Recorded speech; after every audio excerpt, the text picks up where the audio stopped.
Picture a man slipping a thick envelope of cash into his tailored suit. He'll walk out of the room, shake a few hands, and head home to a comfortable life, his reputation entirely intact. Now, contrast that with a desperate servant. He steals exactly 1/2 of a single rupee, and for that he is met with a brutal beating, a trip to the police station, and half a year in a dark cell.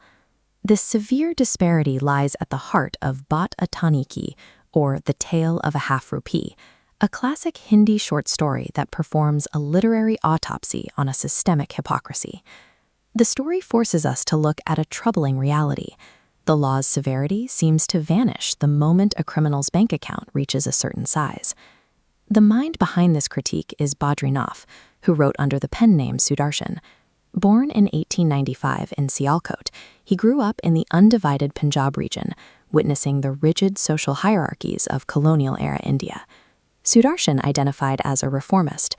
He used the common idioms of the street and simple, accessible language to unmask the vast class divides of his time. He approached this narrative as a deliberate sociological argument, intending to use the mechanics of a simple theft to question the moral standing of the elite. We see this argument play out through Rasila. He is a servant earning a meager 10 rupees a month, a wage that barely supports his sick family back in his village. When his children fall ill, Rasila approaches his employer, engineer Babu Jagat Singh, begging for a small advance on his wages to pay for their medicine. Jagat Singh dismisses the plea instantly. He tells Rasila that if he wants more money, he is free to find work elsewhere. The engineer chooses his own financial convenience over his servant's life and death emergency. This establishes our central tension, a system where absolute wealth refuses to acknowledge even the most basic level of human desperation. While a fellow worker named Ramzan helps Rasila with a small loan, Rasila begins to notice the true source of the wealth inside Jagat Singh's house. He overhears Jagat Singh accepting a bribe of 500 rupees for a single favor, 50 times Rasila's monthly salary. When he shares this discovery with Ramzan, the response is cynical. Ramzan's own master, Magistrate Salimuddin, routinely accepts bribes of 1,000 rupees at a time. This shows us the true economy of the masters. Huge sums of illicit cash flow to the engineers and judges tasked with upholding the law, while the legal worker is trapped at a 10-rupee wage. These authority figures commit significant crimes every day, yet they remain completely shielded by their social status. Over several months, Rasila slowly pays Ramzan back until only a single atani, a half-rupee coin, remains of the debt. When Jagat Singh gives Rasila 5 rupees to buy sweets, Rasila sees an opportunity. He buys 4.5 rupees worth and pockets that half rupee to finally clear his debt. This is the smallest possible theft, driven by a sense of duty to a friend, yet it becomes the catalyst for Rasila's total ruin. Jagat Singh spots the minor discrepancy immediately. He beats Rasila with a self-righteous fury, as if his own morality has been deeply offended.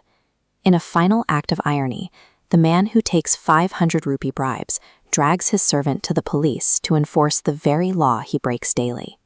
To ensure a confession is beaten out of Rasila, Jagat Singh pays the police a 5 rupee bribe, 10 times the amount that was originally stolen. The elite are willing to pay any price in corruption to ensure that the lower class is punished for even the slightest transgression. Rasila eventually appears in court before Magistrate Sheikh Salimuddin, the same man known for pocketing 1,000 rupee bribes. Rasila offers an honest confession. He doesn't make excuses, hoping that a system he believes is fair will show him some measure of mercy. He faces the full weight of the law. Salimuddin sentences him to 6 months for stealing half a rupee. The magistrate then wipes his mouth with a handkerchief. Just yesterday, that same cloth hid a 1,000 rupee bribe.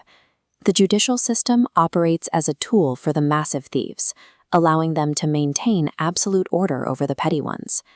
Ramzan looks at the verdict and sees only Ander Nagari, an empire of darkness where the fundamental principles of justice have been completely inverted. Tonight, the thieves who stole thousands sleep on soft beds, protected by their status. Meanwhile, the man who took half a rupee rots in a dark cell. Sudarshan wrote this a century ago, but it remains a sharp critique of the modern reality of systemic inequality. The law functions as a filter, engineered to snag the small while allowing the massive to slip through the mesh entirely.